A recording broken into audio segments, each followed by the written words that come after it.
Welcome into the March 17th, 2022 edition of the Oxford Exxon Podcast. Happy St. Patrick's Day. You may notice the festive colors if you're in the stream. If you're listening, you don't see it, but happy St. Patrick's Day. Happy start to the NCAA Tournament. I'm Neal McCready.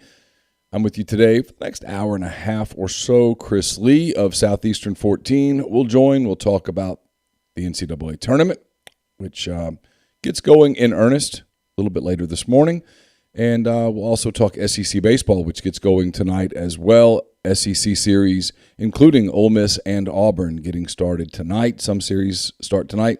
Some series start on Friday. Ole Miss and Auburn play Thursday, Friday, Saturday on the Plains. There are some other series that go Friday, Saturday, and Sunday as the first arguably meaningful weekend of college baseball has arrived. So we'll talk about all of those things and more here on the Oxford Exxon Podcast. Brian Rippee, I should mention, he joins as well. Ole Miss put out a release yesterday on Wednesday detailing its kind of reasoning for keeping Kermit Davis in his position as head basketball coach at Ole Miss. The press release was different.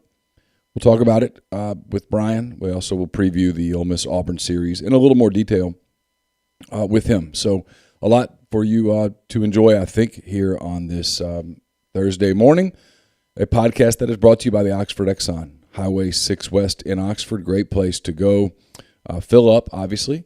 They also have great snacks, plate lunches, beer selection, all sorts of things. It's always clean, always friendly. They always take care of you at the Oxford Exxon, Highway 6 West in Oxford, right next door to the Oxford Crystal. I'm coming to you from the Clark Ford Studios. Clark Ford is in Amory, Mississippi. 662-257-1900 is that number. Call it. Ask for Corey Clark. Tell Corey what Ford product you're looking for, and he'll send you a quote within 15 minutes in business hours. It's right to the bottom line. No hassle, no haggle. You get your quote. The rest completely up to you. You can shop that quote around, or you can do what I've done multiple times now. And that's hop into a Clark Ford. You'll love the product. You'll love the service. Corey wants to be a car guy. He wants to be a truck guy. You'll find out what that means when you make the call. 662-257-1900. Brian Rippee, Chris Lee, other guests join on the Rafters Music and Food Hotline. Rafters Music and Food on the Square in Oxford is a great place to stop in, check out some NCAA tournament, watch Ole Miss baseball tonight, whatever the case may be. Grab a burger, grab a po' boy, enjoy their full beer selection, great appetizers, full bar, and more at Rafters Music and Food on the Square in Oxford and also in New Albany. I mentioned that the NCAA tournament has begun. There were two games on Tuesday night, of course. The final games of the first four in Dayton were played last night. The nightcap was terrific. We'll get to it in a second. Wright State beats Bryant in a battle of 16s in the South region. Wright State beating Bryant 93-82. That game was just a warm-up for what turned out to be a fantastic game. A battle of 11 seeds in a play-in game. Notre Dame beats Rutgers 89-87. That game goes double overtime. It was a boxing match. It was fantastic. I had no intention of watching that game. I started watching with about 8 minutes left and ended up just watching one of the more entertaining games I've seen all season. Two teams just went at each other. Notre Dame scores with 1.4 seconds left in the second overtime to win it, advance to play Alabama on Friday. A great game between those two teams. Notre Dame now 23-10. Rutgers finishes its season at 18-14. I got a lot of thoughts about Rutgers being in the NCAA tournament, but they played a really good game last night against the Notre Dame team. It was fun to watch. If you watched the tournament for entertainment's sake, you were entertained. The tournament in earnest, as I mentioned, starts today. All of the times I'm going to give you now are Central Daylight Time. It's Michigan and Colorado State. They get it started at 11:15 today. That's an 11-6 game in the South region. South Dakota State and Providence, they tip it off at 11:40. That's a 13-4 game in the first round in the Midwest region. Memphis and Boise State play at 12:45 today. It's a West region game.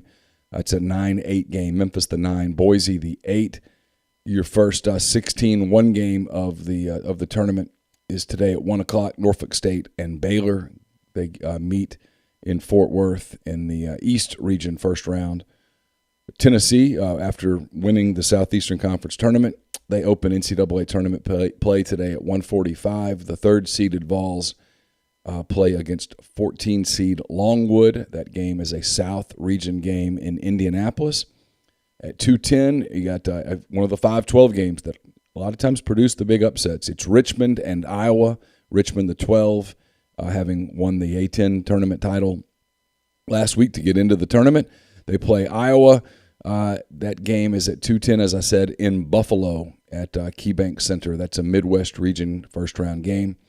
Gonzaga, a lot of people's pick to win the NCAA tournament. They're a 1 seed in the West Region. They open today against Georgia State out in Portland. That game at 3:15.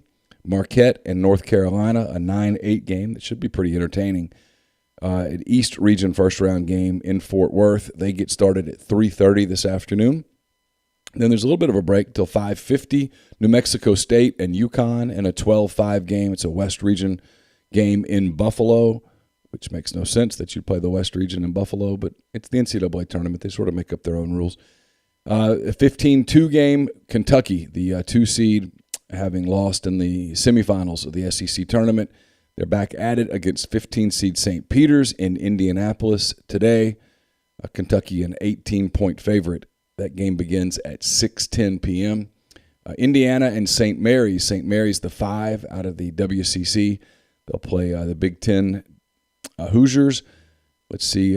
St. Mary's is a 2.5-point favorite. That game tips off at 6:20 tonight in Portland.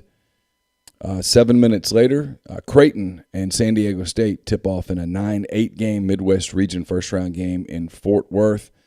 The Aztecs, a 2-point favorite over Creighton.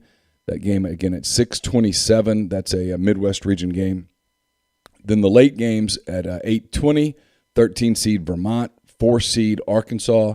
They meet a first-round game in Buffalo. That's the West Region. Arkansas, a 5-point favorite in that game. A lot of people circling that game as an upset. Vermont 28-5 on the season. Arkansas 25-8. Then at 8:40, San Francisco and Murray State, 2 hot young coaches square off against one another. Murray State's the 7 seed. San Francisco is the 10. Murray is a 2-point favorite tonight in Indianapolis. That should be a huge crowd. A lot of those Kentucky people will stick around and watch that game. Be a big crowd for that one. Again, 2-point favorite for the Racers. 8:50, it's Akron and UCLA in a 13-4 game out in Portland. It's an East Region first-round game. UCLA is a 13.5-point favorite over the Zips. And then the final game of the day, 8:57 p.m., it's 16-seeded Texas Southern, who won their play-in game on Tuesday in Dayton. They face the 1-seed Kansas Jayhawks. That game in Fort Worth. Kansas is a 21.5-point favorite. Kansas, the 1 seed in the Midwest region. So that's the games you have to look forward to today. A lot of good games. Should be a lot of fun. So we'll get to Brian Rippee in a minute. Ole Miss obviously not in the tournament. Not even close to the tournament. Ole Miss put out a release yesterday that was different. Brian and I break it down pretty thoroughly, so I think you'll enjoy that. We talk a little Ole Miss Auburn baseball, so we'll get to that in a second. First, I do want to remind you that Bro Throw is hosting a March Madness Bracket Challenge. They're giving away $300 cash. Sign up today at brothrow.com. Earn your first bracket entry, then earn one for every friend you sign up. No limit to the number of brackets you can earn. Stop paying the juice. Bet with your friends on Bro Throw. Don't forget, Ole Miss hit 5 home runs in their series against Oral Roberts over the weekend. That means you get 50% off all socks at deadsoxy.com. The best socks you'll ever put on your feet. 50% off through midnight on Sunday. That's March the 20th. Just go to deadsoxy.com, enter the promo code Rebel Grove, one word, all caps, for 50% off at Dead Soxy. Game Changer patches are the only 2-patch system available in the market to stop hangovers before they start. The warm-up patch is used before or while you drink. The Overtime Patch is used after you've been drinking to recover while you sleep. The all-natural ingredients will keep you in the game, ready for the next play. Go to GameChangerPatch.com, promo code RebelGrove20 at checkout for 20% off your purchase. ACS is owned by Clay McNutt in Baldwin, Mississippi. It's a complete electrical control system solution provider and a Rockwell Automation recognized system integrator. They have a full-time dedicated emergency service and troubleshooting staff and a UL 508A panel shop and so much more. To learn more, go to acsllcms.com or call 662-601-4381. We're also brought to you by Lammon's Fine Jewelry. Lammon's at 1126 North Lamar Boulevard in Oxford. They've been serving the Oxford area for 75 years almost. Engagement rings, wedding rings, fine jewelry, fashion jewelry, collectibles, and so much more. They're the gold standard in fine jewelry. LammonsFineJewelry.com or call them at 662-234-2777. We're also brought to you by Comer Heating and Air, Southern Air Conditioning and Heating. Starting to warm up. Temperatures in the 70s today. You're probably starting to get to that place where you fire up the air conditioner. You want to make sure it's ready to roll, ready to cool you when the warmer weather arrives. If you live in Oxford, Tupelo, or the surrounding area, call Comer, 662-801-1777. If you live in Hernando, Memphis, or the surrounding area, call Southern, 662-429-4429. Different names, same great products, same great people, same great services. Comer Heating and Air, Southern Air Conditioning and Heating. The College Corner is your one-stop Rebel shop. 2 locations in the Jackson area in Ridgeland. It's next to Fleet Feet in Flowood. It's next to Half Shell. You can also go to collegecornerstore.com. They have the largest selection of Rebel gear in central Mississippi. And I'll be recording a Mind on My Money later today. It's brought to you by Pinnacle, home to the Pinnacle 401k Advisory Services team. Get in touch with them, and they'll conduct a complimentary, no-obligation benchmarking and analysis of your current 401k plan. It's mypinwealth.com. So I talked to Brian Rippee last night for about half an hour. I think you guys will enjoy this interview as we talk about that press release and we get you ready for Ole Miss at Auburn baseball starting tonight at Plainsman Park in Auburn. Oh, that didn't good. That's not good. We'll fix it. You're watching at home. I just shrunk maybe to a place where a lot of people would like for me to go, into oblivion. But I fixed it. There I am. So here's Brian Rippee.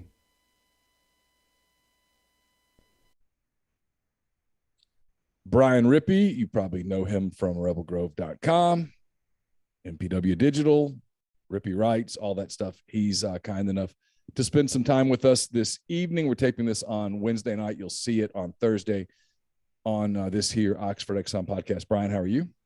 I'm doing well. How are you? I'm good. So I'm going to get to a couple things. Not going to keep you super long because you're doing a lot of other stuff, and you're allowed to have a life as well. So Ole Miss put out a basketball press release today, Wednesday, that the more I read it, the more I find new things in it. And I know I'm going to make enemies here, and so you're going to be my partner in crime.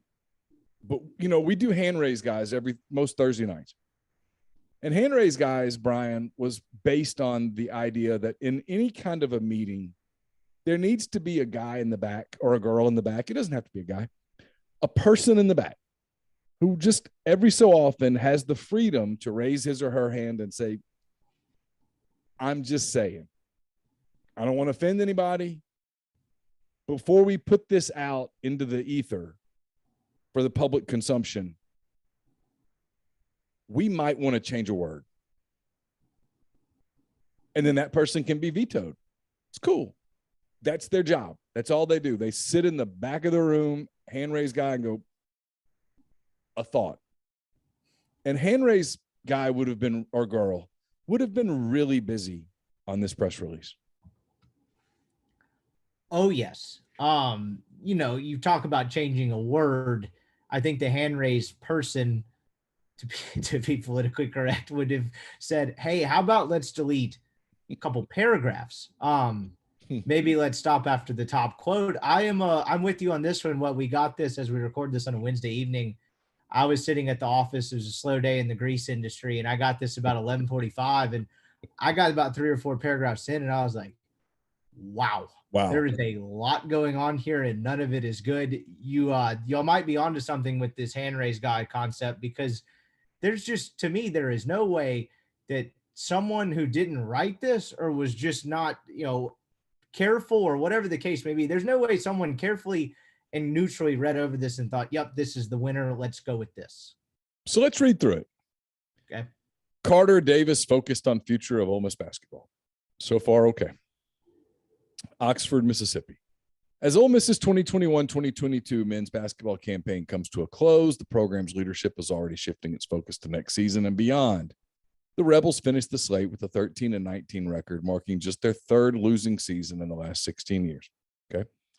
Quote, Coach Davis and I have had productive discussions this week, and while our team faced some unforeseen circumstances, we are both disappointed by this season's results, said Keith Carter, blah, blah, blah. Kermit, referring to Kermit Davis, has enjoyed tremendous success throughout his career and understands what it takes to win at a high level. He has presented to me a plan to regain the momentum that took our program to the NCAA tournament just a few years ago. Additionally, we are committed to providing him support and resources in order to make the changes necessary to compete for championships. We believe in Kermit's vision for Ole Miss basketball and look forward to seeing it translate to NCAA tournament success. End quote. All right, so far, it's fine. It's fine. And frankly, you should have just stopped there. Absolutely. It should have ended there. If you're going to put out something like that, just end it there. Because someone would say, well, what's the plan? And then someone like me would say, oh, come on, it's very clear. They say NCAA tournament twice. It's NCAA tournament or bust. That's the deal. Everybody knows it. Here we go. Good enough. They did not, Brian. Stop. Not even close. New quote, this time from Kermit Davis. Our players and staff are looking straight ahead with great enthusiasm to get Ole Miss basketball back to NCAA tournaments in our third postseason in 5 years. That's mistake one. Even though the NIT counts as a postseason, never claim it, especially when you lost in the first round in a lackluster performance against Louisiana Tech. You don't claim, it counts, but don't talk about it. Resuming the quote. This past season was one of the most uniquely challenging years pertaining to injuries I've ever endured as a head coach. We have a great nucleus coming back with 4 of our top scorers returning and getting Deshaun, Robert, and Jarkel 100% healthy for the 2022-2023 season. We will have a top 25 recruiting class with 4 high school players that will immediately impact our program, and we will attack the portal as aggressively as any team in America. I believe in our process, but I'm not satisfied with our progress. And I assure you, we will not be satisfied until we achieve what we have set out to do, win NCAA tournament games. As a proud Mississippi native, I firmly believe there is no greater honor than wearing a jersey with Ole Miss on the front, and every day I'm proud to coach these players. End quote. So there's a lot to unpack in this quote. And hand raise guy would have said, Coach, with all due respect, this is not a good idea. Not a good idea. There's a lot here. There's a lot of questions. This is not a good idea. Beyond the third postseason in 5 years. Teams get hurt. Injuries happen in sports. I'm not sure how that's uniquely challenging. Nobody died. This is, if Mike White had said a year ago, this was a uniquely challenging year. Our preseason SEC Player of the Year collapsed on the court in Tallahassee in November, and our players feared that he was dead and worried for his life, and that really disrupted our season emotionally, spiritually. Needless to say, we weren't the same basketball team. That's uniquely challenging. When you coached, Bo Kimball and Hank Gathers dies in the first round of the Western Conference Athletic Tournament or whatever it's called, that's a uniquely challenging situation. A couple of ACL injuries, Brian, are not uniquely challenging. That's not what you say there. you were around during AK's year. I can't remember if that was 2010 or 2011. Do you remember when he had the three guys tear their right ACL? It was like Polonese, Warren, and forgive me on the third name, but you could even qualify that as almost uniquely challenging. Another one that came to mind was Mike Bray, pretty respected guy in the industry, had a year 1 or 2 years ago. I'll never forget. I was watching a TV broadcast and the analyst was like, I'm not exactly sure who this guy is. And it turned out he was a former manager that was having to soak up some minutes in the final minutes of the game. That is uniquely challenging. Yes. Like, absent of tragedy, if you want to go to the point where you're having to suit up managers to get to practice, you lose your three best players to season-ending injuries in November. Sure, uniquely challenging. Losing Deshaun Ruffin for, half the year, 3/4 of the year, and Jarkel Joyner for a little less than half the year. And then Robert Allen, who you don't even really know what he is as a player yet, albeit in the tiny sample size, was pretty efficient. That is not uniquely challenging. That exposes a flawed roster. Yeah, he says we have a good nucleus coming back with 4 of our top 5 scorers returning and getting Deshaun, Robert, and Jarkel 100% healthy for the 2022-23 season, which begs the question, why did you have – if Jarkel's definitely coming back, why did you do senior day? But beyond that, I don't care. It doesn't matter. No one was there to see it.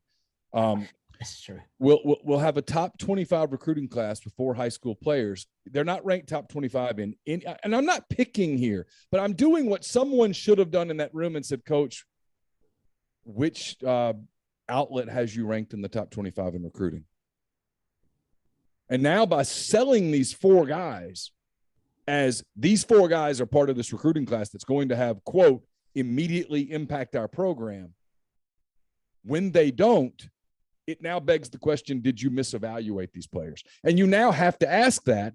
And when someone like me asks that in December, January, did you misevaluate these players? And they get angry. I'm using your words from this statement that is inane, honestly. What was his problem this year? He only got mad at me the one time, and I didn't ask the best question in the world, but he kept saying that his team wasn't doing what he was telling them to do, and I asked, are they listening? Do you feel like they're listening? Oh, well, they're absolutely listening if I'm the coach. And to his credit, I never thought his team quit on him. I thought his team played the whole season. There was a roster problem. And so it begs the question, are you repeating the roster problem?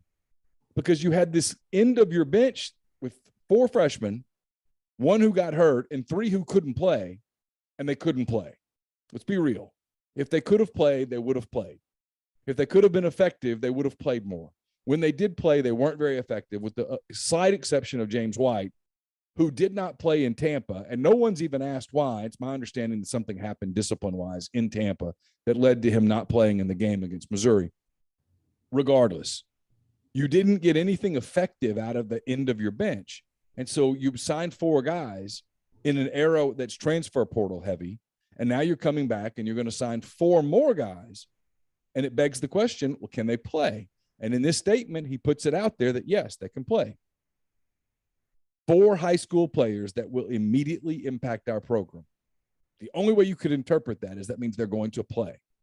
But then he says, we will attack the portal as aggressively as any team in America. And it begs the question, but if Jarkel's coming back and Robert's coming back, you didn't mention what's going to happen with these high school kids that you brought in a year ago, but you're bringing in 4 high school guys. How much room do you have to attack the portal aggressively? The only math there is the fact that you're going to cut loose. There's an Austin Crowley and probably Luis Rodriguez or somewhere else in the mix, but you're going to have to put 8 with at least one of those high school kids that you brought in last year was the exact problem, which is probably the real, I guess, problem part of this quote is you're saying we have a top 25 recruiting class of 4 high school kids, which let alone that it's not ranked top 25 by any measure. That was the problem with this roster last year. The depth exposed the fact that you took 3-4 high school kids. I think it was 3 that can't really play and help you. It wasn't the fact that you were decimated by injuries and just couldn't compete. Look, if you're playing freshmen that aren't ready, you go 3-6 down the stretch. You don't go 0-9 or whatever it was down the end of the year. Yeah. So I don't understand why bring that up if you don't have to. And then the other part of it is you just hit on is like, okay, well, if you have 4 of those kids and then you just mentioned 4 of the 5 top scorers coming back, where's the room for the portal guys? And also, why say that without knowing does that tell you they know for certainty that Morrell's coming back, or is there a reason they didn't name that? I don't understand why you would say that without knowing it for sure. Well, in 4 of the 5, and I don't have the list in front of me for who their leading guys were, but I can hit it real quick. Let's see. I can go back. So stats, season stats, looking for team stats. Here we go. Individual. The 4 leading scorers in this team were Jarkel Joyner, Deshaun Ruffin, Matt Morrell, Nas Brooks, Jamin Brakefield. So he's telling you that Brooks is out of eligibility. He's 26. So it's Joyner, Ruffin, Morrell, and Brakefield are all coming back. So that's 4. And you've got 4 guys that are coming in as freshmen. Ty Fagan, you've already said Robert Allen's back. That's 9. Ty Fagan has more eligibility, has already used his transfer portal. I don't know whether you're processing him, cutting him. I don't know. I've heard Luis Rodriguez is going out west. I've heard Austin Crowley is likely transferring, and I've heard Sammy Hunter is likely transferring. I've heard a specific destination for Hunter, so I tend to believe it. I don't know what they're doing with James White. We talked about him a minute ago. I have to believe that they're processing Grant Slatton, and my guess would be they're processing Eric Vanderheiden. That'd be my guess. So that gives you 4, 8, Allen's 9. If you count Fagan, that's 10. So you have 3 to 4 spots in the transfer portal. If that's assuming that Crowley, Hunter, White, Slatton, and Vanderheiden are all gone. That's your roster. So back to the statement. And if you have 4 spots, you can attack it aggressively, as they say you're going to, but you're going to have to get at least a wing who can start and play. You probably need a backup guard because Ruffin is coming off of an ACL injury that he suffered on the last day of January, and this is Ole Miss doctors doing the surgery, and Ole Miss guys never bounce back the way that Alabama guys do. So it takes an Alabama player 7 months to be ready. It takes an Ole Miss player 11. So got to figure that out, and the season starts in November. I feel like I'm being a real jerk. And by the way, the whole Mississippi native thing, I don't know why Ole Miss people get obsessed with that. Lane Kiffin is not from Mississippi, and he's the most popular coach that I've ever covered at Ole Miss. And I don't know that if I asked Lane to talk about the geography of Mississippi, that after he looked at me and said, "Wait, who are you?" I'm not sure that he would be able to do much other than Oxford. I'm not sure if I said, "Here's Mississippi, here's a pin for Oxford, show me where it is on the map." I don't know that he'd get it right, and I don't know that it matters. I don't think he would put it down near the coast because I think he probably is pretty aware he's not near that. Can't fish for snook out in Sardis. Right. But on top of that, I don't even mean this in a political sense, but in putting the Mississippi thing, doesn't it feel like the same pandering of his introductory press conference where he just randomly said without being asked would stand for the anthem? Felt very similar tune there. It's like, well, why is that necessary? It's like when they told Matt Luke to do Mississippi Made. Oh God. I wish I could have been in that room and said, "No, Matt, don't. Do not. Don't. Just recruit football players." Anyway, now we go into a breakdown of the background of Kermit Davis, which feels unnecessary at this moment. This is a press release that you have to believe is going to get picked apart. And you don't need all of this. In his first season in 2018-19, Davis led the Rebels to their first NCAA tournament since 2015, following one of the biggest turnaround seasons in the nation. Predicted to finish last in the SEC, headed into his first year, Ole Miss exceeded expectations. The Rebels finished 6th in the conference before punching their NCAA tournament ticket, while Davis collected SEC Coach of the Year honors along the way. Joined Rod Barnes, blah, blah, blah. Cool. No one's taking that away.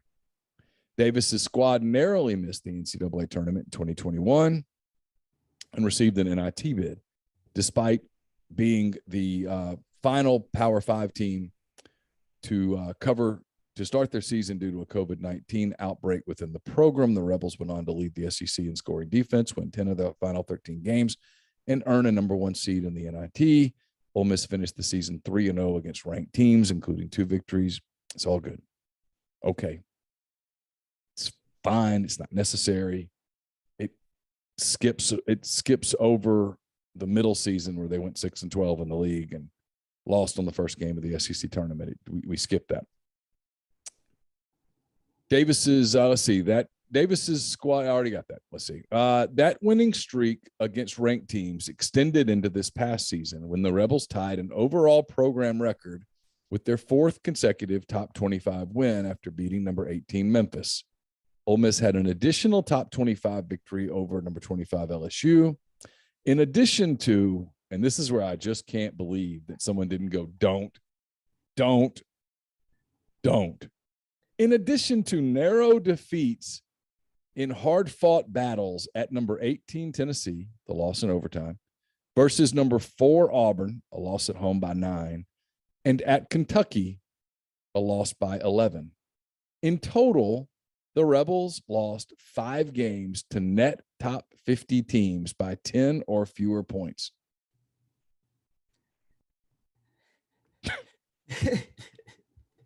This was the part I couldn't believe was in here and was real. Yeah, I thought they forgot to cut a draft. I could not wrap my head around that one. I sent this screenshot. I have a couple buddies that are really invested in Ole Miss basketball. And I just said, look what dropped in my inbox. The whole thing was unnecessary, but all you need to read is this part.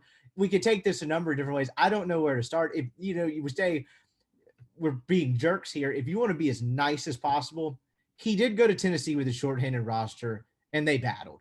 Okay. Of course, but you're in the SEC. It's your 4th year. You're supposed to go battle.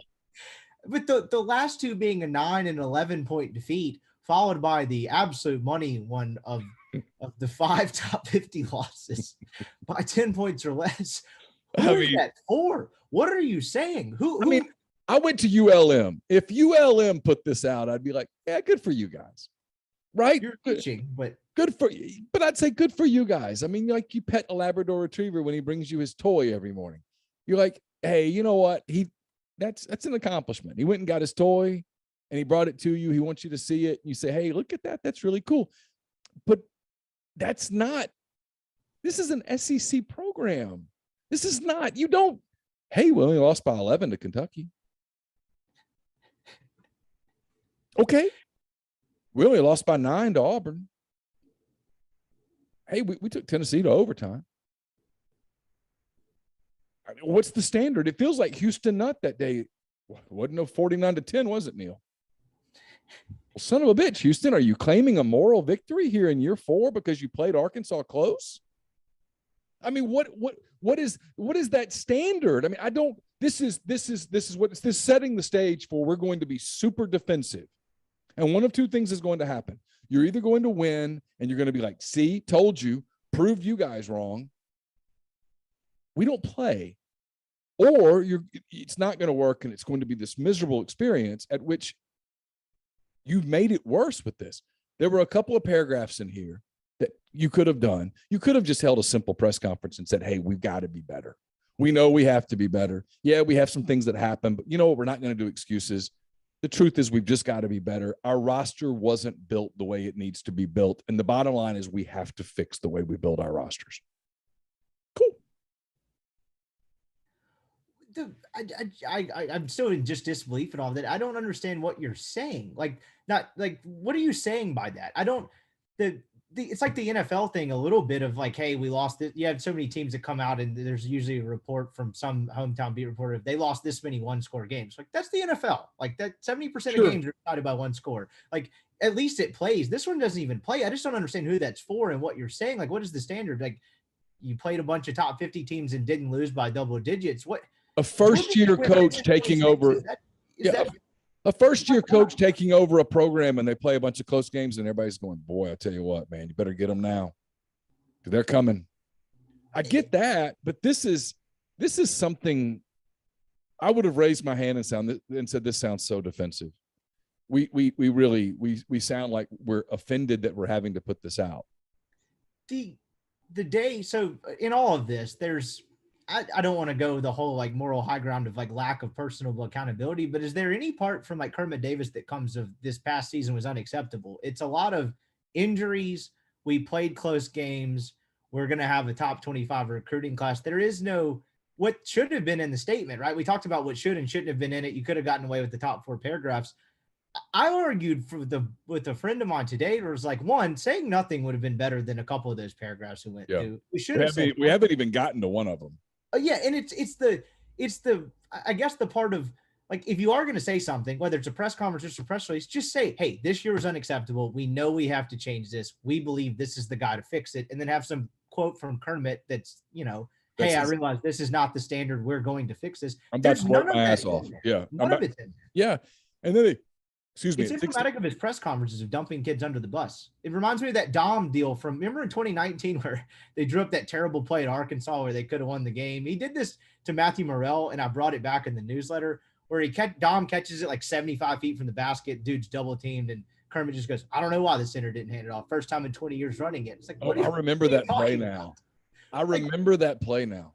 It's like, what are we talking about? Because remember, that was the game we all went up there, because if they had won it, they would have punched their ticket. They ended up being fine. But like, that's emblematic of some of his press conference over the year. It's a lot of throwing under the bus is what I gathered from it. They talk about it, 64 victories. Davis is one of 3 coaches in Ole Miss history to rack up at least 60 wins alongside Barnes and Andy Kennedy. Okay. Davis has coached 4 all-conference players during his 3 years in Oxford. Because one of the knocks at the end of the season was they had nobody on the all-conference teams. And I would have said, don't do this. Don't do this, because while I believe Kermit deserves a ton of credit for the development of Devontae Shuler, and while I believe, and I know it because I saw it, that Kermit deserves a ton of credit for the development of Breein Tyree, and while I believe, because I saw it, that Kermit deserves a ton of credit for where Terrence Davis's game went in that final season to lead him to an NBA career, I give Kermit a ton of credit. The hand raise guy would go, but the thing is, the knock is that he can't evaluate and recruit these guys. And he didn't recruit those guys. Leave it alone. And make this clear, because I know this is going to get picked apart. I believe Kermit Davis deserves a tremendous amount of credit for Terrence Davis's NBA career. In fact, on the list of who deserves the credit, I would rank Terrence Davis number 1, because he did the work, Kermit number 2, and Andy number 3. If Breein makes the league, I will give the credit to Breein number 1 and to Kermit number 2, because Kermit was the one that moved Breein's position. And Devontae Shuler, I remember when Andy signed Devontae Shuler, he said one day he's going to lead the SEC in scoring. And Andy thought that Devontae was going to be a 2-guard. And Kermit rightly moved him to the point. And Devontae had what most people would view as a very successful college career playing for Kermit Davis. But I still wouldn't have gone there, because then the next thing is, and I couldn't believe they used this word. It shows me that they're tone deaf to the baseball thing as well. Final paragraph. Davis has taken Ole Miss to, quote, new heights. They didn't put it in quotes. I put it in quotes. New heights in recruiting, signing the 2 highest ranked recruits in program history, Matthew Morrell, Deshaun Ruffin. Ruffin was the first McDonald's All-American, both corrected. Whatever. Tells me they have no idea in that building just how under fire Mike Bianco will be if this baseball season doesn't end in Nebraska. And the fact that hasn't been his problem. I remember having a conversation, I don't remember if it was on radio or like we wrote it, at the time Kermit was hired. It was like, well, it'll come down to, can he sign a level of kid that AK was not able to sign consistently? And look, there's a number of different factors for that. It's not just whether AK versus Kermit is a recruiter. Not at all, sure. He started to do that. He got the Morrell, and now Matthew Morrell, and that was a big signing. And then he got Deshaun Ruffin.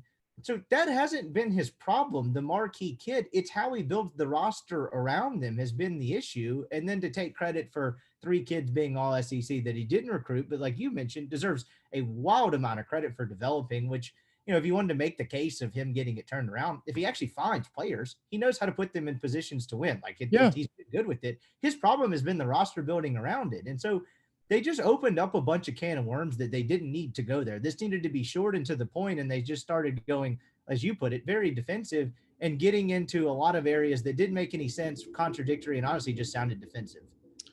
All right, I've kept you long enough. Real quick, your thoughts on Ole Miss Auburn starting Thursday night at Plainsman Park.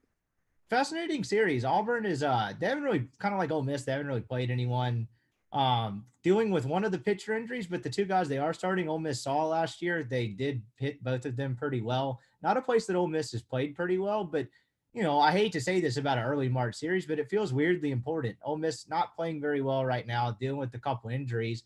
If you go lose 2 or 3 here, all of a sudden you're facing a pretty hot Tennessee team, and you're 2 weeks into kind of a 4-week gift the way the schedule lined up with it being so hard in the second half of the year. So, they need to. I think they probably get it, but they're certainly going to have to play better defensively. That game at Selah was pretty ugly. What's if I told you could look at one stat and it would tell you what basically happened over the weekend, what would you ask for? Ooh. I hate to know how many errors they committed, but tell me what 2 through 6 did in the order, because they were been pretty bad the last couple of games. So if the middle of the order, or you don't miss Kevin Graham, I think they hit their way through Auburn pitching enough to win at least 2 of these games. So I'll go, what does 2 through 6 do in the order? Okay. Yeah, and I think you're onto something defensively. Early, when it was super cold, I was like, yeah, it's just, and they're blowing people out. You kind of lose your attention span. When it starts happening more regularly in closer games, you're like, yeah, it might be a problem where defense might be an issue. So there's a number of little things that I'm kind of watching for. It's early in the season, and you see this. Here's the deal, and we'll stop with this. You could take any team in the SEC, pick anyone, Vanderbilt, Tennessee, Arkansas, Alabama, whoever. And if you watched every single game so far, you could pick them apart, and you could just nag on them. But we are to the point now where the SEC schedule, where these are the games that matter. These are the 30 that determine what happens to you. And these are the 30 that, unlike a loss in Hammond or in Orlando, that won't matter a bit if you take care of business in the league. These are the games that roll around that can start to haunt you a little bit and can change your outlook in late May. So like a couple of those games in College Station did a year ago, where I kind of thought that was, a couple of those games prevented them from being national seeds and hosting a super regional instead of having to go to Tucson. It wasn't games that happened in Ruston, as much as I would like to think that games in Ruston really matter more than any other game. It was the games at SEC venues, not out of conference. Oh, you're dead on there. I mean, last year, away from being in a national seed, it's 2 managerial decisions: the Sunday game in Starkville, the Sunday game, the whole pitching to whoever that kid was that hit the grand slam in College Station. You're right. These are the games that matter, and the margin for error comes thinner. Last thing on defensive stuff, he's had teams that were like, if they suck defensively, like, okay, this makes sense. They're trying to put Dillard in left field just because he has to hit. This team shouldn't stink defensively. Like, if you look at it on paper, they should be pretty good. And talk about a thin margin for error, that could be the difference. But weirdly important series out of the gates this weekend for sure. Yeah, I agree completely. Be interesting to keep up with. Hey, thanks for the time. Really appreciate you, and look forward to your work here on the site and on MPW Digital. Anytime. That was Brian Rippee from last night. Hope you guys enjoyed that interview. It's pretty interesting stuff. There's some interesting conversation in the thread. There's the people that do the thing about the Ole Miss basketball job's a bad job. I couldn't disagree more. I don't think it's a bad job. Is it the Kentucky job? Of course not. But neither is any other job in the SEC. Is it the Arkansas job? No, it's not. Arkansas has a better support system and all of that stuff. Yet, if you look at the way that Eric Musselman has built that program in the last 2 years, it's been primarily through the transfer portal, which is 100% available to Ole Miss. There's talk about Auburn in the NCAA tournament today as a 2 seed. I covered Auburn for 6 seasons as a beat writer. I covered 2 Sweet 16 teams, and I covered some teams that sucked. It's about coaches. It's about players. It's about commitment. It's about putting a team together that makes sense. It's like putting puzzle pieces together. Basketball, more than any other sport, is puzzle pieces. You have to have pieces that fit. You can't just throw it out there and see what happens. You've got to recruit pieces that fit. And the portal allows you to do that today more than ever before. And with the money that's from the TV stuff, the SEC is the premier league in the country. It's the league that a lot of coaches, trust me on this, a lot of coaches are really intrigued with the idea of coaching in the SEC. And it's only going to get better. Texas and Oklahoma are joining here in the next 12 to 24 months. The league's going to get better. It's going to get even more high profile. Ole Miss poured a ton of money into the pavilion. into the Tui Center, you can win at Ole Miss. Do you have to be efficient? Of course. But I think that applies at a lot of places. Tennessee's not always won in basketball. Not everybody always wins. It's about being efficient. It's about putting a team together that makes sense. You can do it at Ole Miss. I've seen it done. But you have to have a strategic approach. And I think the transfer portal allows you to have a second crack at guys. You don't get them the first time. You keep re-recruiting. But you have to have people on your staff, people, plural, who are connected nationally. You have to have analysts on your staff who are intimately familiar with 300-plus rosters around the country. And you have to have connections through high schools, through AAU, through whatever the case may be, that knows when someone might be interested in getting into the portal and you get ahead. So people do the job ranking thing, and I'm cool with that. I mean, that's fine. It's interesting. It's fun. But I'm not – here's the thing. If the Ole Miss job is, say, 12th in the SEC, I don't know that it's that far down from 9th. I don't know that it's far enough down from 9th to make a difference. I mean, I think there are 3 or 4 jobs in the league that are considerably better than others. But if you look at those places, look at Arkansas, look at Florida, look at Tennessee, they have not had nothing but sustained success. You have to have people in your program who are connected, who can get players, and then who can get the players who fit. Hey, you need a defensive player here. You need a wing who can shoot. The last 2 seasons, anybody keeping up with Ole Miss has looked at them and said, hey, you need more shooters. You need more threats on the wings. And that's not what they signed. They signed more kind of 3 and not even 3 and D, just kind of they signed more guys who were just sort of mid-range guys. And those pieces didn't fit. They didn't make sense. Alan's making a point for me in the thread talking about Missouri. A lot of people would say Missouri's a better job, and I think Missouri is potentially a much better job than a lot of the jobs in the SEC. Missouri hasn't won an NCAA tournament game in 10 years. 10 years. I don't buy it. I don't buy that you can't win at Ole Miss or you can't win at Mississippi State or you can't win. I don't believe that. I think the evidence runs to the contrary. But you have to be efficient. You have to recruit well. That's the bottom line. You have to recruit the right kind of players.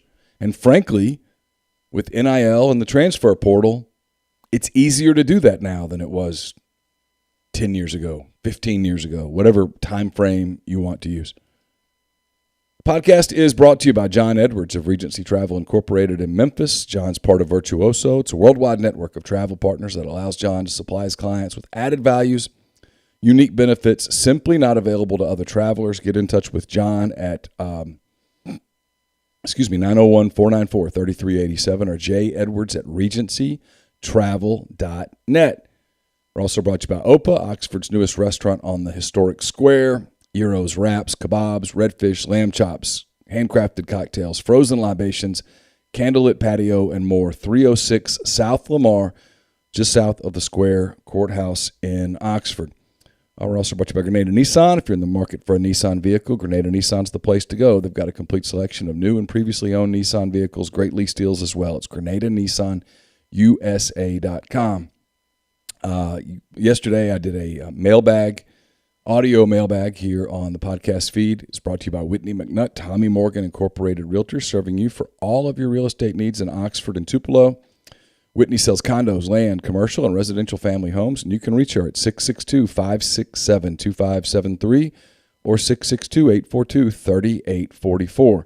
We're also brought to you by Service Specialist Staffing and Recruiting Agency. They've been connecting great job opportunities to candidates since 1967. I told you yesterday about if you're on the job hunt, if you're seeking an entry-level position, or if you're a seasoned professional, they have opportunities across the board for you at Service Specialist. Using Service Specialist is free for the candidate. All conversations are kept confidential, so you have nothing to lose by giving them a call. But if it's your company that's looking to hire quality, hard-to-find talent, Service Specialist can help you. Keep in mind that payment of service is solely contingent on if you desire if you decide, I should say, to hire a candidate that they send, you have nothing to lose. So give Will, Sydney, or Kelsey a call at 662-832-5138 or check out their new and improved website at servicespecialistltd.com. The first edition of the Mason Brooks Show is up at it's up on this podcast feed. I'll have it up at rebelgrove.com. I'll tweet it out later this morning as well. It's brought to you by The Rogue. The Rogue, your destination for fine men's clothing. Their stylist hand-select pieces from top designers, from work to lifestyle to nightlife. There's the perfect something for everyone at The Rogue. All the best items: Peter Millar, Martin Dingman, Jack Victor, Halsey, True Grit, and so many other brands. 4450 I-55 North in Jackson, or therogue.com. Ole Miss spring football, by the way, begins on Tuesday. I've not seen a media schedule yet, but the schedule is Tuesday and Thursday and Saturday. My guess is that the Saturday practice is going to be open, but I don't know that. Pro Day is Wednesday at Ole Miss. Huge day for Matt Corral and some other guys. So we'll have football coverage for you next week. Just not sure what the media schedule is at this point, whether we're having a pre-spring press conference with Lane Kiffin. My guess would be that we'll have a Tuesday midday press conference with Lane Kiffin following the first practice. That would just be my guess, but I could be wrong. We'll see. Anyway, talk to Mason Brooks about all of that. Ole Miss's new offensive tackle. Speaking of the transfer portal, Lane Kiffin has had a ton of success in the transfer portal, adding Mason Brooks and so many others. Just yesterday, last night, as a matter of fact, Ole Miss got another running back commitment from the transfer portal, Ulysses Bentley IV, who had a very strong 2 seasons at SMU. He announced his intention to transfer to Ole Miss. My guess would be late May, early June. So he will join a completely renovated running back room. It's amazing what Ole Miss has done with that running back room. Jerry Neely leaves for the NFL. So does Snoop Connor. Henry Parrish Jr. transfers to Miami. And it really left them with just Kentrell Bullock and some walk-ons, frankly, in that room. And they go add Zach Evans. Now they add Bentley. And they signed Quinshon Judkins out of Alabama, a high school kid that they're super excited about, that is in Oxford, will go through spring ball starting next week. So it's kind of my point. You can use the transfer portal to rebuild now in a way that previous coaches anywhere couldn't use. It's right there in front of you. You basically have to accept that that's the new way of doing business and go from there. All right, so yesterday I also talked to Chris Lee of Southeastern 14. NCAA Tournament begins here as we're recording this in a couple of hours. So we talk about the tournament, the SEC teams in the tournament. We also look ahead at the SEC baseball series of note. Here's Chris Lee of Southeastern 14 on MPW Digital.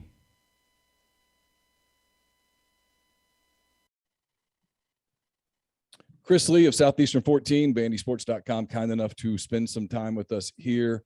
We're taping this on a Wednesday afternoon. You'll hear this on Thursday. Chris, thanks for being with us. Appreciate it. Yeah, it's a fun time of year. Even before I did sports media full time and did something else, I would always take vacation for the NCAA tournament. So I just between that, the weather changing, thank God we have baseball again. Conference play in the SEC is starting this weekend. I don't think it gets a lot more fun than it gets these few weeks. All right, we'll start here. I see your Braves hat on your head. The Braves won the World Series. Great season, exciting season. Freddie Freeman's been kind of the face of that franchise for a long time. And the Braves apparently moving away from Freddie Freeman. Give me your baseball take and then be honest and give me your emotional take. Because I know what this is like, because last summer, when the Cubs had that 24-hour period where they said goodbye to Chris Bryant, Anthony Rizzo, and Javier Baez, it seems like there's somebody else sent packing. It was kind of emotional. It was kind of, I didn't tear up, but I felt something. And I was on the verge of kind of letting a couple out, because those were my guys, right? Those were the guys that won a World Series, and they'd let Kyle Schwarber go earlier. And, it's over. And you realize that era is over. The Braves, though, Chris, in a totally different spot. because they go make a deal for, frankly, a better player, and they keep all their other guys. And so the Braves are not shutting the window closed on contention whatsoever. No, and boy, it's been a roller coaster for all the reasons you just mentioned. When the news broke, I was not pleased either from an emotional standpoint or a baseball standpoint, because the take was maybe they got a better player in Olson. They certainly got a younger player. I'm like, well, yeah, but that wasn't a free trade-off. You could just sign Freeman, keep your 4 prospects, which I think they're 4 of the top 15, including a catcher that may be an all-star player one day. I mean, who knows? But sure. So like I didn't like it from that standpoint. Now, the next day when they signed Olson to an extension, I was liking it a lot more. 8 years. Because now you keep him through a time where it's not far-fetched to think he's going to produce.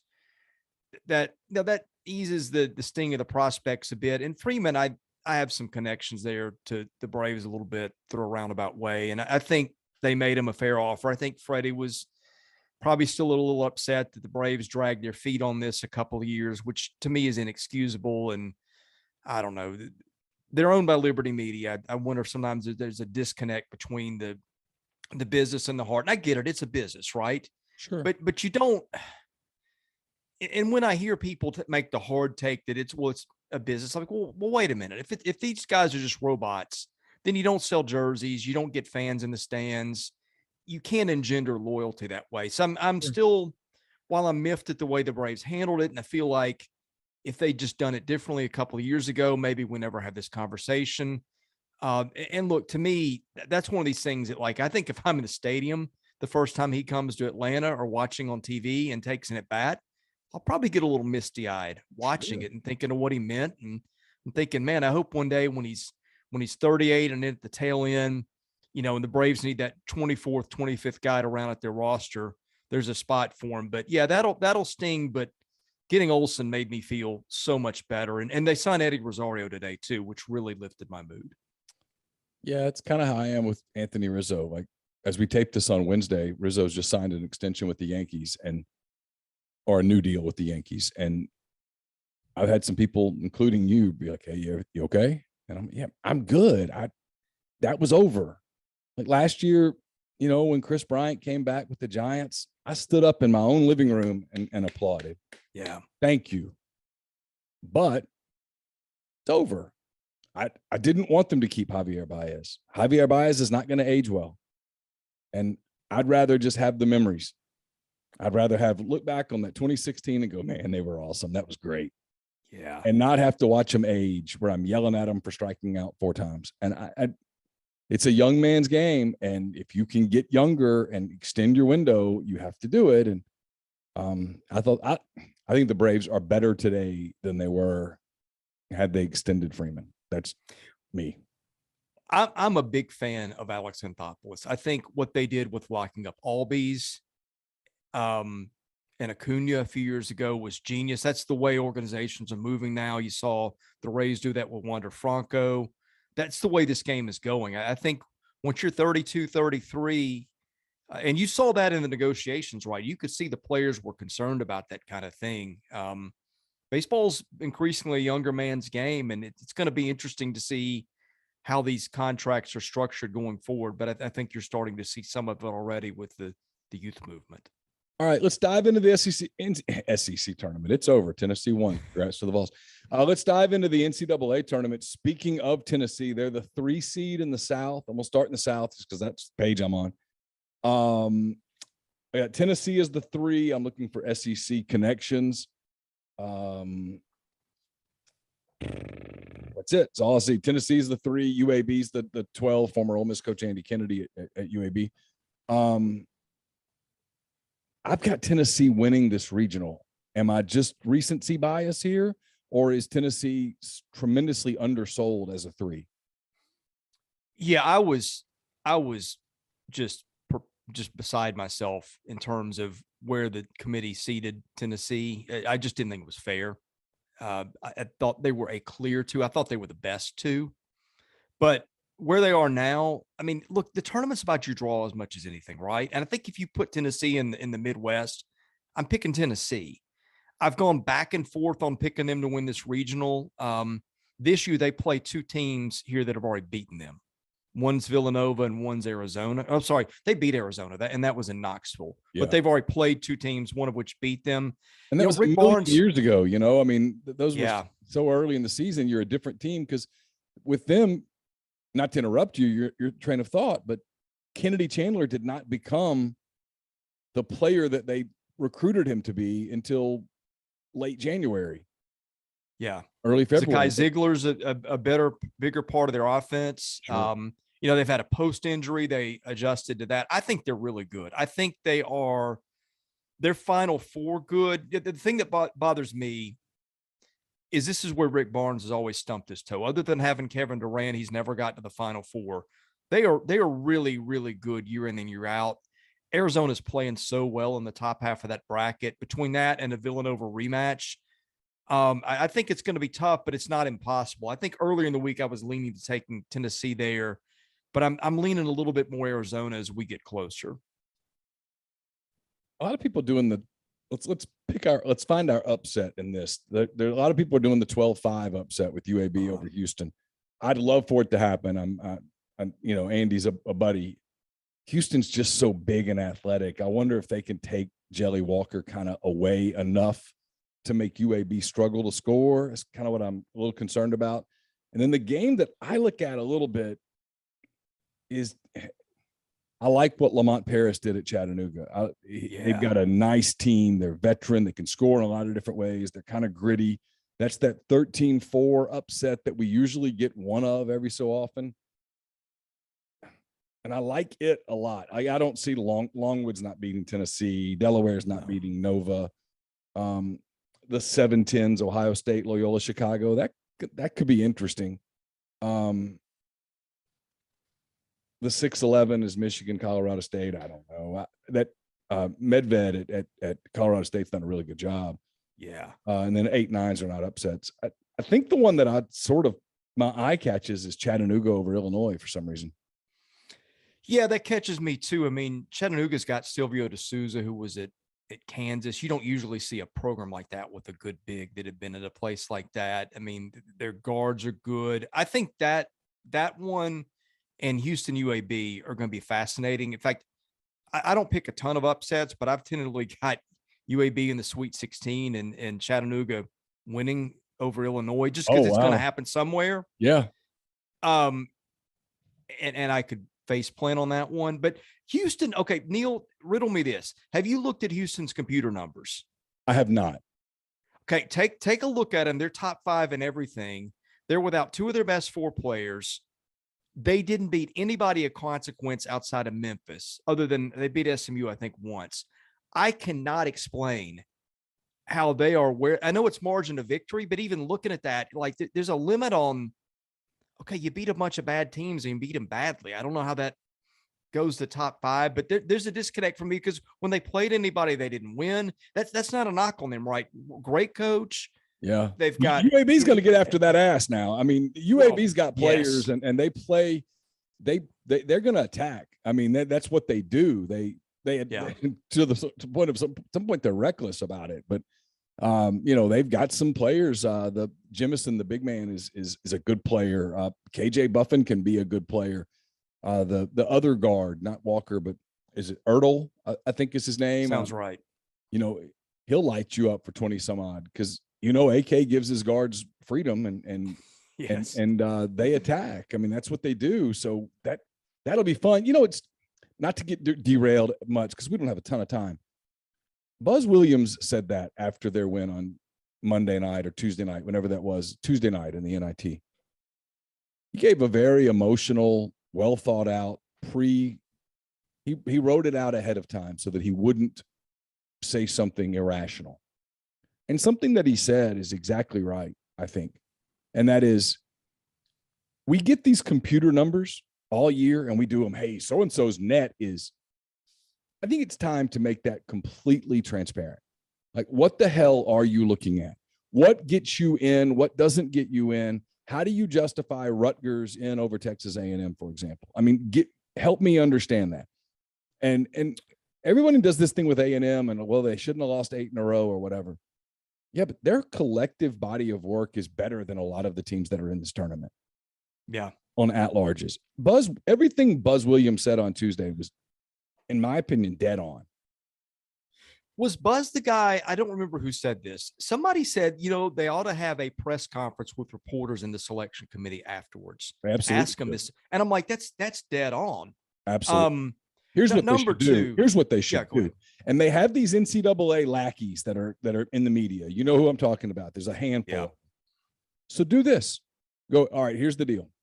We're going to embed you with the committee. Mm-hmm. Okay? Because it's going to do two things. One, it's going to let the public know what happened. And two, it's going to hold them accountable throughout the course of the weekend. We're going to embed you with the committee. Everything is embargoed. You cannot write a word about what you observed and heard between the time that you get embedded and 5 p.m. Central Time, when the 6 p.m. Eastern, when the bracket gets released. And then everything is on the record. Every single thing that happens in that room should be on the record. It's just sports. Make it transparent. Yeah. Well, A&M got totally screwed, by the way. I looked at it left, right, sideways, and backwards, and they were clearly better than Notre Dame in terms of all the metrics that the committee uses. The other thing that stood out to me, and and by the way, this is not a humble brag or brag period. I think if you do this and pay attention, it's not real hard to guess who the 68 teams are going to be. You're going to miss one or two. Yeah. And even if you do a good job, you can miss because you can't read minds, right? Right. What may look good to you. But I mean, there were some glaring things, and one of them was A&M getting left out. I think I had A&M safely in the field by 3 or 4 spots. I thought they were in when they beat Auburn. And then they turn around the next day and they beat Arkansas by double digits. It was a 20-point win practically. And I said, well, that's that. They're in. Yeah. And then they lose to Tennessee, and that was a respectable loss. They were out of gas, and Tennessee played really well. But I thought they're in. They're going to be an 11 seed someplace, and boy, that's going to be a hell to run into. I thought not only were they in the tournament, but I thought they had a chance to make noise. And so, to my point is, they didn't get in. So I want to know at what point Sunday when they lost, or Saturday when they're on the line where you look at them and go, okay, guys, if Texas A&M wins tomorrow, they're in the tournament. Someone should have to be able to report to me, all right, when they lost and they didn't get in, what was the justification? Like, who said what? Because that's going to do two things. One, it's going to make them accountable. And then two, if I'm, for example, Kermit Davis here, right, who next year's coaching for his job, if I'm Kermit Davis, I need to know, okay, what happened? Did they not schedule appropriately? Had they done something differently? Because you can learn from it and overall make the sport better. Instead, everything is shrouded in this secrecy that is bizarre to me. It is. To me, it's totally nuts. Put it out, make it public, and let people learn from it. And frankly, that would be a far more compelling story. And honest to God, you want to really make it compelling? Set up ESPN 7 or whatever in that room live streaming. Yeah. That'd be great. Oh, yeah. Who wouldn't watch that? And let people talk all about be it. glued. Let people talk about it. Watch it. The whole secrecy thing, I can't stand it. Make it into a reality show. Well, I mean, everyone's paying attention to it. It's right. It's how you market your sport. College basketball markets its sport from the middle of February to the middle of March with last 4 in, next 4 in, first 4 out, all that stuff. Everything is about fours. Okay, well, show me. Yeah. Put it transparent. I'll watch. My honest take, like, if you ever just been caught in something like your wife asked you, did you take care of this or that? And like you should have, and you didn't think about it. You just feel like an idiot on the spot. Sure, of course. I think sometimes that happens with the committee, because I don't know how you can stick A&M by Notre Dame and not and come to that conclusion. I mean, when I do this thing, I got a list of 70 teams, and I'm like, this is what this team was in Quad 1, and these are the teams they beat that are going to the tournament. Now, I've got everything in front of me, and when you have all that in front of you, it becomes a lot easier to do. Sometimes I just think that I wonder if they don't have it all organized well enough, or they don't compare this team directly to that one and move them up and down and just come to conclusions. And, on Saturday, this team's a 10 seed, and we're going to let them in. But by Sunday, a couple other teams have won, and their strength of schedule slipped a couple notches. And whatever. I just think that because that, and the other thing that stood out to me was I thought just about every team in the ACC got a seed higher than it deserved. I'd done my own seeding, and just about everything was lockstep with what the committee had, but the ACC. I think consistently they had them seeded a spot or two higher than I would have put them, and I thought that was odd too. All right, let's go to the West. Gonzaga's the 1, looking for SEC teams. Arkansas is the 4, Alabama's the 6. As we tape this, we don't know whether they're going to play Rutgers or Notre Dame. Those are the SEC ties. Duke with Mike Krzyzewski's last runs, the 2 seed. Texas Tech's the 3. You've got UConn, New Mexico State in a 5-12. You've got Michigan State, Davidson in the 7-10. Davidson's a nice team. Am I crazy? I don't like Gonzaga. Everybody says this is the year, this is the year, this is the year. When I watch them, and this is the NBA guy in me, and I can't help it, all I see is Chet Holmgren and how damn skinny he is. And I'm like, God, I don't want the Thunder to draft him. That's all I think about every time I see him. And then I hear people talk who know a lot more basketball than me are like, oh, he's a generational talent. And so I know there's a disconnect somewhere. So you're not as hung up on the Thunder's future as I am. When you look at the Zags with Holmgren, what do you see? I mean, he's an interesting guy. I've never seen anybody like him. He can handle the ball. He's skinny as a rail. He's great in the post. I mean, the matchup I was dying to see, and we won't see it unless it's the title game, was him against Auburn, because I wanted to see how he would handle Walker Kessler and vice versa. But I don't know that their guards, Neal, when I watch them, are as transformational, say, as they had a year ago. I mean, and what you said about the computers, sometimes I start to wonder, and I'm an analytics guy, right? I basically believe in that stuff, but when you see them number 1 across the board in the predictive computers and Houston and stuff like that, sometimes I wonder if there's something that those are missing. I think, to me, Texas Tech is the team that comes out of that regional, just out of past performance. And I mean, maybe Gonzaga will win one day, but this whole consensus overwhelming national favorite, I'm just not sure I buy that.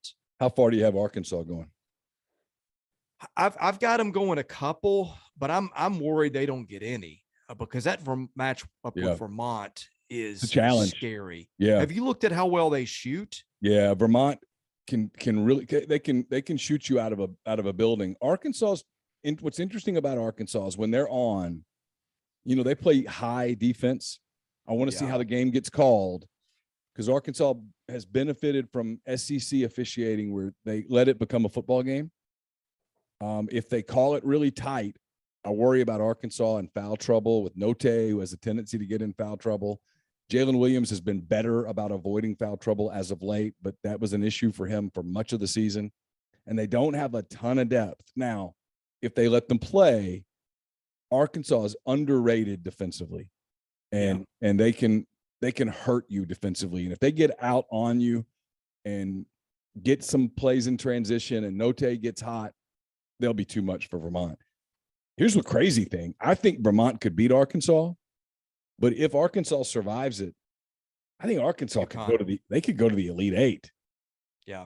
I mean, I don't dislike the Arkansas Gonzaga matchup from an Arkansas standpoint. Yeah, that's just the team I wish they weren't playing. Here's another thing. Arkansas was, I'm looking straight off Ken Palm, 219th in the country in effective field goal percentage, which is weighted for the 3. And I think it's the best shooting stat you can find. Yeah. They shot great from the line, which foul calling plays in there too. They get a lot of points from there. But do you know who the number 1 defensive rebounding team in the country is? I don't. Vermont. And then that's 2 things that scare me. You wonder, who Vermont's played. They played anybody of that caliber. You just don't know. It should be interesting. The tournament's great. 3-14 games are always scary as hell for the 4. All right. What about Alabama? Assuming I look at Alabama and I think you're going to run into Texas Tech and on the second day and you're in trouble. My answer, and I'm connecting dots here that I didn't really mean to, it's almost with Alabama flip a coin. The funny thing is, my buddy Blake Lovell, who does our basketball stuff with me, does a coin flip bracket every year. Where I think heads is the favorite and tails is the underdog, and Alabama won the whole thing, which just amused us to no end. Yeah. I don't know. I saw the same stuff show up against Vanderbilt in their SEC tournament loss that's bothered people. Yeah. And I really don't like when I'm seeing the stuff that can get you eliminated in your conference tournament when your coach has just screamed it at you all year. Who knows? The tournament's a different game. Sometimes you see, like when South Carolina went to the Final Four, nobody saw that coming. They weren't playing well. There's just an element of randomness to this that we're never comfortable with. But when I see something like that, it worries me. Yeah. All right, we go to the Midwest. Kansas is the 1. SEC ties here are LSU is the 6. Auburn is the 2 in this bracket. Auburn opens with Jacksonville State. So you've got Kansas versus Texas Southern. The 8-9 game is San Diego State Creighton. You got Iowa Richmond. I really like Iowa. Providence South Dakota State is an interesting 4-13. LSU is the 6 against the 11 Iowa State. I love Wisconsin as the 3. Johnny Davis is fun to watch. Really good guard. Against Colgate, it's the 14. The 7-10 is USC Miami. So we'll start here. How far can Auburn go, and what is it about Auburn that you like, and how much does Auburn's guard play just scare the hell out of you? I remember back in mid-January, early February, I commented, it is really rare to see a team just clicking on all cylinders as early in the year as Auburn was. And I'm not this big, I'm concerned because you've reached your peak, because that implies like you should, almost like you shouldn't play as well as you can, which is stupid logic. But you do wonder, like, can they keep that up? And the little cracks you saw got bigger. Mm-hmm. It was Wendell Green's decision-making, sometimes Katie Johnson, those two, their shot selection. Sometimes it's Kessler and foul trouble. Yeah, people would say Johnson has no conscience, and I would say, well, he needs to get one. Yeah, look, at first you're saying it because like you're watching them, they're elite. That you got nothing to say, so you're like, okay, let's use a little imagination and a microscope and say what might their problem be. Right. Well, then what we thought was their problem potentially became their problem, and it got worse. But I'll tell you what, Neal, I don't think anybody got an 8-team quadrant in their bracket easier than Auburn got. I know. You look at the predictives, none of the predictives don't like most of the teams in this. I mean, they've got Miami is like an 11 seed. Southern Cal is about a 10. They Wisconsin more like a 6 or a 7 seed. So that's where, if you believe those, and again, I'm not saying they're the gospel. Iowa State was in, the computers have them even worse than where they're seated, I think. And then LSU, God only knows. So I think that I was thinking Auburn's the team of the 4 best that I might pick with the earliest exit going into the tournament, but you never know till you get the matchups. And my goodness, if I'm Auburn, I wouldn't trade my draw for anybody's right now. I know. And I think there's a decent chance that Kansas doesn't make it out of their 8. Yeah. I love Iowa. Because of Iowa. But Iowa's got defensive issues, but man, they're scoring. They got a superstar. Keegan Murray is worth the price of admission. He is so smooth. Yeah, and they got I don't think Richmond's really going to challenge them in their first game. I don't either. Now South Dakota State is a lot like Vermont. It just shoots it like crazy. That's one that always scares you too. They won 30 games, but yeah, I think I've got Auburn in the 8, and it's just a question of, do I pick them to the 4? But it's the same questions you and I had that are giving me pause here. Put any stock in LSU at this point. I mean, it's got to just be such a distracted group. I mean, it's what a nightmare of it. I mean, the NCAA waiting until the tournament to go, hey, here's the letter, is such a classic troll job on their part. And anybody who thinks they're not getting hammered, just look at the timing of the release and they're getting hammered. Well, and then LSU is like, okay, we're going to get hammered, so we'll get rid of our coach, save a little bit of money. And I texted you this. I said, I can't imagine that every kid on this team is playing free and by the rules. Can you? No. But LSU just because there was some talk on Saturday that they might pull out of the tournament. They probably should have. Probably should have, but it's probably not LSU. Fair to the kids, but yeah, from a program standpoint, I don't know. I think they're probably going, this is our last chance to do anything relative for a while. So what the heck? LSU, Wisconsin in a second round game is interesting. Yeah. LSU's far more athletic than Wisconsin. Wisconsin's immensely better coach. By the way, how about Wisconsin getting games in its backyard too there? The Big Ten got taken care of by this committee. The committee defended the Big Ten. They did. They gave Rutgers a bid. They overseeded a lot of teams. They gave Iowa a pretty friendly draw. There's a lot there. I mean, for the people who scream bloody murder, they have an argument. Like getting ready to get to it with Purdue. I love Purdue's draw in the East. Baylor's the one. They get Norfolk State as a 16. The 8-9 game, Chris, is North Carolina Marquette. If you're looking for an interesting 5-12, St. Mary's, Indiana is an interesting 5-12. I hope St. Mary's beats the brakes off Indiana, and I have no idea why. I don't think Indiana belonged in the tournament. UCLA is the 4 against Akron. I don't think that one. The Texas-Virginia Tech game is interesting because Virginia Tech's playing as well as anyone in the country right now, but they got in by winning the ACC tournament. Purdue is a very good 3. Yale's solid as a 14, but I think Purdue's too much. Murray State, San Francisco is a fun 7-10 game between two coaches that are super hot names. And then Kentucky is the 2 against St. Peter's. So I guess we'll start this the same way I've started the others. How far can Kentucky go in this bracket? Kentucky is my gut level pick to win the whole thing. Really? Yeah, but here's the problem. Potential of Murray State in round 2. Yeah. Potential of Purdue in for the Elite 8. Sweet 16, yeah. No, the top half of the bracket doesn't scare me as much, although because Baylor I think is hobbled, and I'm just not trusting Baylor to run the repeat, but well coached. UCLA because of what it did a year ago and the talent, the computers love that team. That's where I get a little nervous because when Kentucky was at full strength, they looked great.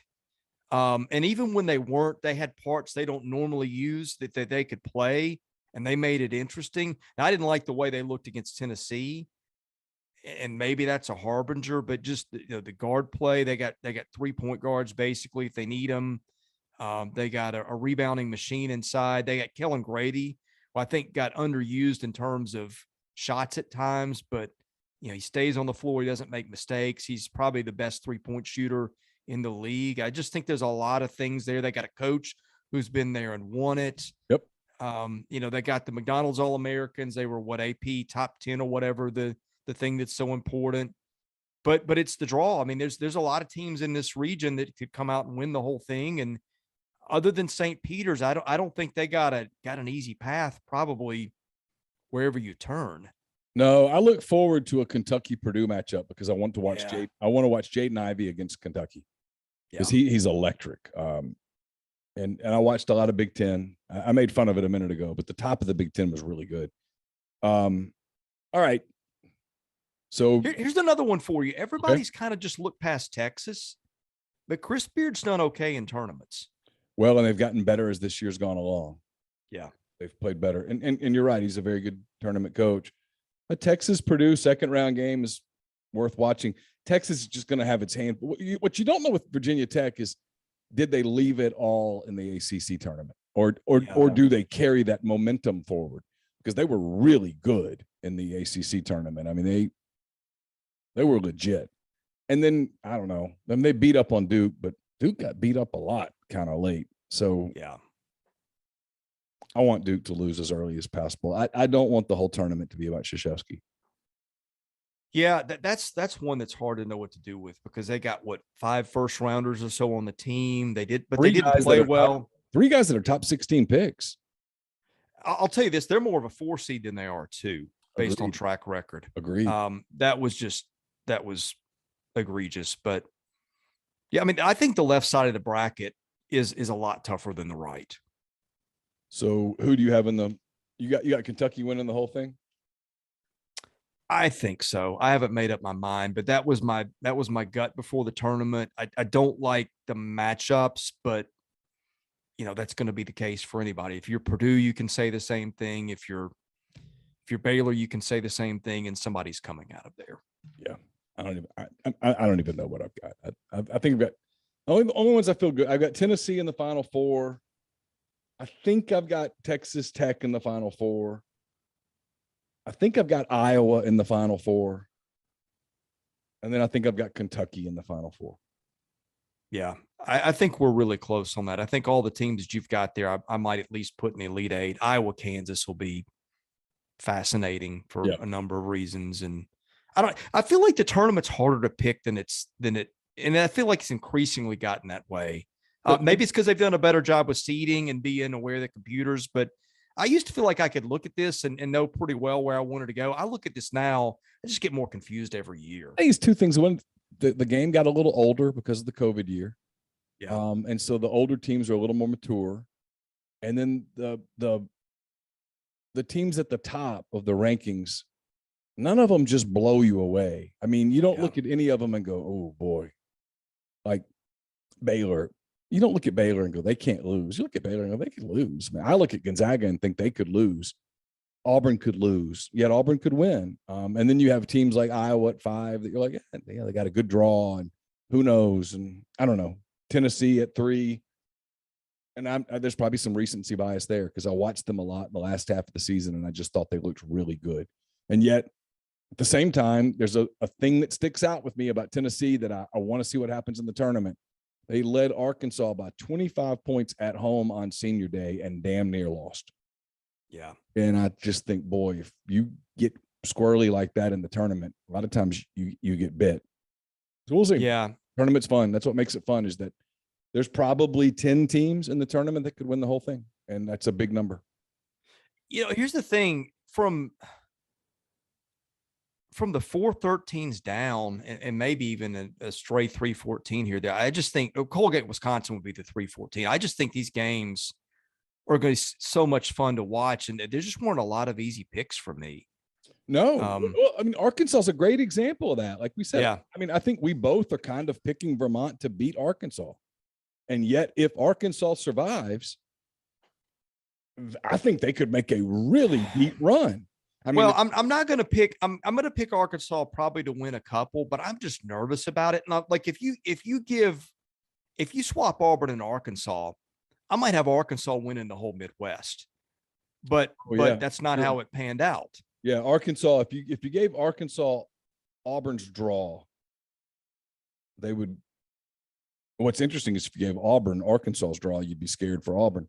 Yes. If you gave Arkansas Auburn's draw, they would go a long way. They might win the region. Yeah. We'll see. It's fun. I mean, like I told you, to me, that's one of the teams that I'm really kind of watching because I think they could be fascinating in much the same way that there's just several teams like that. Like Villanova's that way. Villanova could lose in the second round, or Villanova could go to the Final Four. Yeah, nobody's talking about Villanova. Have you seen anybody pick Villanova to win the region? And they've done it a couple times, and they're solid. And that's what I'm saying. This is just so hard to pick. Yeah. All right, got about 12 minutes left with you. I do want to touch college baseball. The SEC season gets started this weekend, Chris. Thursday through Saturday for some teams, Friday through Sunday for others. Real quick, before I get your just quick thoughts on the weekend, your general thoughts on SEC baseball as a whole going into weekend one. There's a ton of pitching injuries to just the biggest guys in the league, and I hate to see that. Despite that, I think the pitching's been better than I thought it would be. I think we all looked at this league and said the bats are heavy, but the pitching we don't know about. There's pitching has shown up on most of these campuses so far. I think the big thing to me is the bottom half of the league, or the bottom 4 or 5 teams that you really wondered about: the Alabamas, the Auburns, the Kentuckys. Maybe you can throw South Carolina, that bunch. I think have been better than I thought. Even Missouri has got 2 losses, and they didn't play anybody, but I think they're obviously a better team. A&M's the team that disappointed me, but I mean, you saw Alabama went to Texas and with some breaks could have won that series and didn't. Auburn has been way better on the mound than I thought. No, let's see when the schedule gets tougher, but that pitching looks a lot improved. The Sonny DeChara kid from Sanford, I think is leading the league in on base and slugging, has been great for them. Kentucky took 2 or 3 from TCU 2 weekends ago. Didn't see that coming. I think, to me, we kind of had tiers, and we're going, okay, Ole Miss, Vandy, Arkansas, Mississippi State, LSU. Then you got maybe Tennessee, Florida. Well, Tennessee's been better than everybody thought so far. Sure. Arkansas has not been what we thought. State has really dropped off. Yeah. And now has 2 huge pitching injuries. Yeah. But then other than A&M, which I think is the disappointment, I thought was Schlossnagle, they might look a lot better immediately. But I think that the complaint down there was that the talent had really fallen way off. I think maybe that's caught up to them. But I think the league, the balance has been really compelling, because I was fearful that we go into this and every week and you're like, this team wins, this team wins, this team, and maybe you got one series to think about. I don't know that it's going to play out that way this year. All right, let's do this. We got 10 minutes or less with you. So I'm going to tell you the series, tell me who wins, and just give me a quick thought on this. There's 7 series here, obviously. South Carolina is at Tennessee for 3. Who wins that series? I don't trust Carolina's bats enough yet. Tennessee's pitching's been way better than I thought. Vols at home, I think that's, even though, and that's crazy, Carolina just swept or just took 2 or 3 against Texas. But this is away from home, and I like Tennessee. All right, I'll say Tennessee gets 2 out of 3. Yeah. Mississippi State heads to Georgia for 3 in Athens. Georgia has really got some pitching talent. I think how Cannon throws on Friday night means a lot. State's coming off 2 devastating pitching injuries. The bats have been uneven. I think I'll go Georgia at home 2 of 3. I agree. Georgia gets 2 out of 3. Ole Miss goes to Auburn. It's a series that starts on Thursday night. 3 games at Plainsman Park. What do you think? Rebels, Tigers. I like Ole Miss, but did I hear right that Ole Miss has not won down there since 2009? I don't know that. You might want to check on that. Someone told me that today. I'm not a big believer in stuff like that mattering that much, although it can become mental if you lose a game or 2 early in a series. Yeah. Ole Miss lost at Southeastern Louisiana. They've now, first kind of adversity they faced this year. They're missing Kevin Graham in the lineup, and they've now lost 2 games in a row despite their number 1 ranking. I'm going Ole Miss takes 2 out of 3 in Auburn. That's to me seems like the smart pick. Auburn's better than I thought, but Auburn also lost 2 or 3, I think, to Middle Tennessee State, which isn't very good. So that might have been a bucket of cold water down there. Florida goes to Tuscaloosa. It's the Gators and the Tide. I'm going Florida gets 2 out of 3 on the road at Bama. I am too, but Florida's still young in a lot of ways. I want to say Florida lost on the road to Miami. I could be wrong about that. I think they did. And Alabama's pitching's been better than I thought. I don't think the bats have been as good as I thought. I just think you go with arms and history and Florida until you've got a reason not to. All right. Missouri heads there to your place, Nashville, to play Vanderbilt. You mentioned the Tigers have played better. Vanderbilt's listen, I read about it. Yeah. Reads like they're starting to look more and more like Vanderbilt kind of day by day. I've got Vanderbilt getting a sweep here. Yeah, Vanderbilt's traditionally dominated that series. I have a few concerns about Vandy, that the bats have not been quite as consistent in the clutch. That probably resolves. The defense has definitely not been up to par, but it's also early.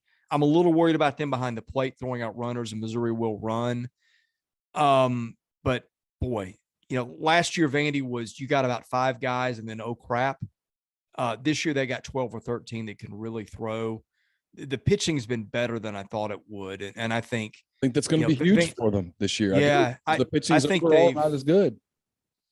I think they've probably got the best pitching depth in the league. They've got some really great arms at the top. I don't know about the back end of the bullpen, but I think they got enough options that resolves. And I think the lineup, I know it's not LSU or Ole Miss, but that's a talented bunch. So I think I like the way they've played.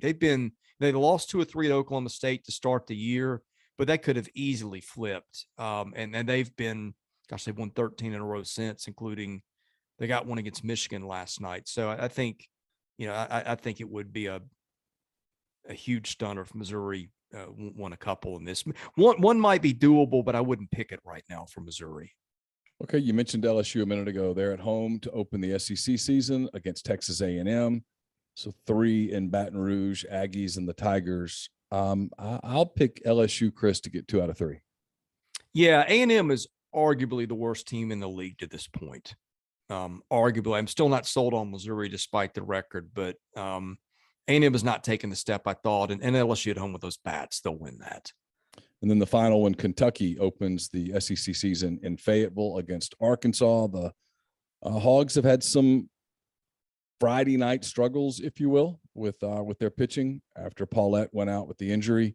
Seemed to have rectified that at least to some degree here recently, but Kentucky, Arkansas should be interesting. I'll say Razorbacks get 2 out of 3 at home. This is one of these weekends I kind of wish the home and away were reversed. You'd because learn the home a little bit more, wouldn't you?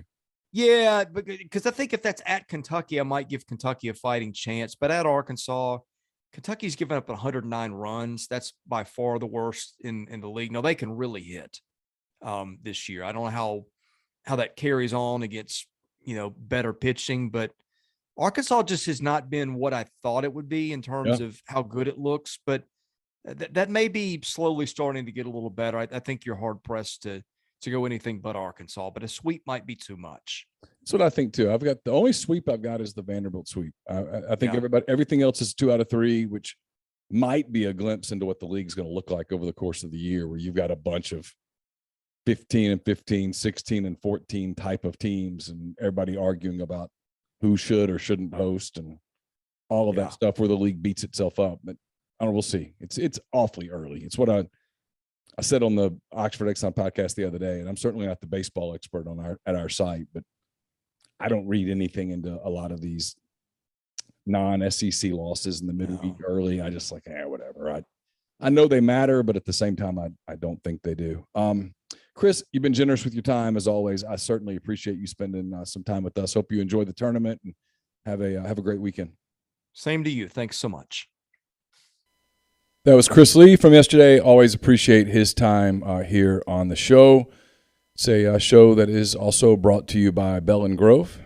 Based out of Chattanooga, Daryl Oliver, Evan Dial built Bell & Grove, a logistics provider with more than 35 years of transportation industry experience. They specialize in domestic freight movement throughout the continental U.S. They also provide both air and ground expedited services for customers who need to move product quickly. To get in touch with them, get in touch with Daryl Oliver, 865-672-6557. Hey, don't just accept what you see, but imagine something new. Step forward, chase after a better version of yourself. Every day, Corinth Dental is helping people reinvent themselves. One smile at a time. Dr. Bubba McQueen, Dr. Jenny Beth Hendrick are devoted to restoring and enhancing the natural beauty of your smile using conservative, state-of-the-art procedures, including Invisalign. These clear aligners are the virtually invisible way to improve your smile, so call Corinth Dental today for a no-cost digital scan of your teeth. Let them show you the way to a straighter, healthier smile. 12 months, no interest, no down payment financing available at corinthdental.com.